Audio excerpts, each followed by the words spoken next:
தண்ணி இருக்கும், அதை தொட்டு 2 கைகளையும் சுத்திகரணம் பண்ணிக்கோங்க, தொடச்சுக்கோங்க. இந்த மஞ்ச பிள்ளையார் இருப்பார், மஞ்ச பிள்ளையார தயாரா வச்சுக்கோங்க. மகா கணபதி வழிபாடு. அந்த மஞ்ச பிள்ளையாருக்கு சந்தனம் குங்குமம் இடுதல், புஷ்பம் வைத்தல், மகா கணபதியை நோக்கி பிரார்த்தனை. மகா கணபதியை வேண்டிக்கலாம்.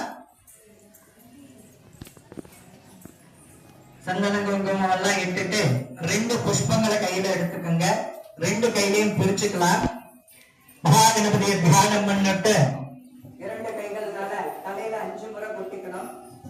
சுக்லாம் பிரஜம் விட்டம் ஜெகவரணம் சதுரபுஜம் பிரசன்னவதனம் தியாகேன சதவே அதீரிக்தோ வகந்தகே கஜானனம் புதகநாதரேவதுங்க பர்த்தத்பும்போர் ஆர்ஷுதம்